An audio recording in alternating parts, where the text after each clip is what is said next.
Hello, Tom Nation! It's your boy Tom and my cat Willow, who's apparently joining me. Alright, today we're going to be talking about Python, specifically creating a Captcha. So yeah, let's go ahead. The first thing we have to do is actually install the module that we need. So we're just going to open command prompt. I have this on a notepad for easy copy and paste. I will also have it in the description below so you can copy and paste there. But we're just doing pip install. And we're going to go ahead, throw that in. I already have it, so it's probably going to try to see if there's an update. But just, yeah, throw that in there, push enter. It's going to run through all that and install it. But I already have it installed, so we're going to skip that part for mine. Let's jump into our code. So the first script we have here is actually generating our image for the Captcha from Captcha image, import, image Captcha, blah, blah, blah. Basically, pretty simple text, so there's not a lot to go through here. But here is where we're going to change our width and height of the image that we're going to generate, so you can play around with this to whatever size you want. It depends what you're going to be using it, so I can't really tell you, but we're going to be doing 280 by 90 pixels. And then right here, what do you want the text to actually be? So I'm just going to be doing tab nation. You can put numbers in there, exclamation points, pound sign, whatever you want. Obviously, don't go crazy making a whole sentence. Nobody's going to want to do that. This line right here is going to actually create the data. It's going to generate the image, but then we also want to save it. We can name it whatever we want, .png. You can put a file path here if you want, but if you don't, it's just going to save in the same location as the script you're running. Mine's on desktop, so it's just going to generate on my desktop. So let's go ahead, run this, super easy. So we're going to go here, it's this one. You can run this from, however you want. If you have it set up to run that way, you can. If you want to run it from within VS Code or whatever, you can do it. Doesn't really matter. But as you saw, it took less than a second to actually generate. So let's go ahead and open that. Sorry, the computer's a little laggy when I'm recording, so it takes a second here to do some stuff, basic stuff. While that's loading, don't forget to subscribe. Always throwing automation videos with coding out towards you guys every Saturday at 10 a.m. EST time. So I hope to see you around again.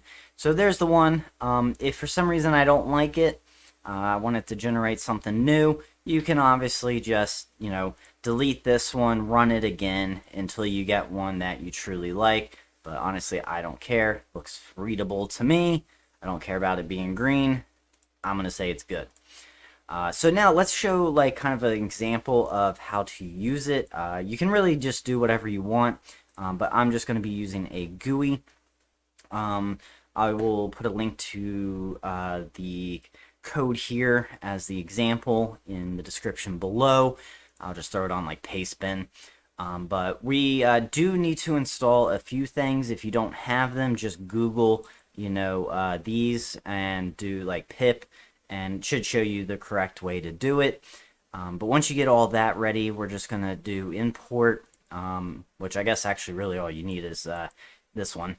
From there, we're going to work on creating our GUI down below. So create the main window. Here you can change it to the width and height of the GUI. So if you want it something big, small, change that to however you want. You do need to put the image path. So we're running this from the desktop, which is where the image also is. So I can just simply name it that, and it's going to know it's there. But if not, you do need to put the file path in here to where the actual image is.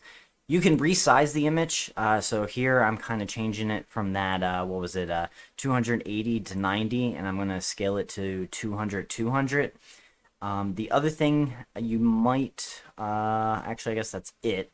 You can change some other basic stuff, but then once the GUI appears, I can submit, and you do need to put the correct string in here. So tab nation, basically make it the exact same as you have right here. Have it here also, if I enter something wrong, I'm just going to get a message box saying incorrect. If I enter it correctly, I'm then going to get a correct. Obviously, this is kind of in this if and else is where you're going to replace the code to, what actually is supposed to happen after they get it correct or wrong. So it's up to you to change this to meet your needs. So let's go ahead. Got this save, and let's run that. Once again, you can run this second script however you want. You can run it from your desktop or wherever. So here it is right now. So obviously here resizing it to that 200 by 200 probably wasn't the best idea. I could just have it match to the original, but it's up to you.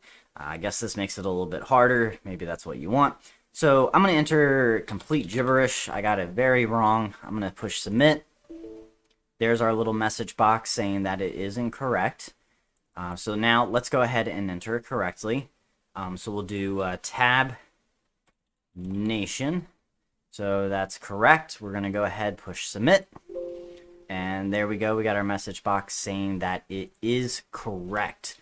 We can capitalize it, and it is going to tell us that it is incorrect. So it is case sensitive, just so you know. You can mess around with that, have multiple ifs where it could be correct if it was capitalized, simply by like correct string, adding different variations of this if you want it to be like that. It's really up to you if you want to make it exactly how it is here, or make it case sensitive. It's really up to you. Alrighty, everybody. If you guys have any questions on this, definitely let me know in the comments below. I don't think there's much I can really do to expand on this, but like I said, the code is in the description. Real quick, let me see if there's something maybe we want to try different. Like, okay, actually, let's do this. So 280 by 90. So 280 by 90. Let's save and run that. And that should get me pretty close to, yeah. So that's exactly what the default image was.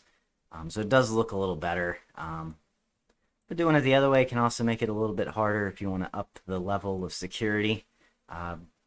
Because honestly, AI nowadays is getting pretty good at this stuff. So, yeah.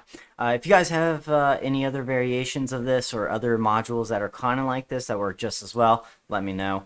And maybe I'll do a future video on those. And I hope you guys learned something new, and see you all on the next one. Bye.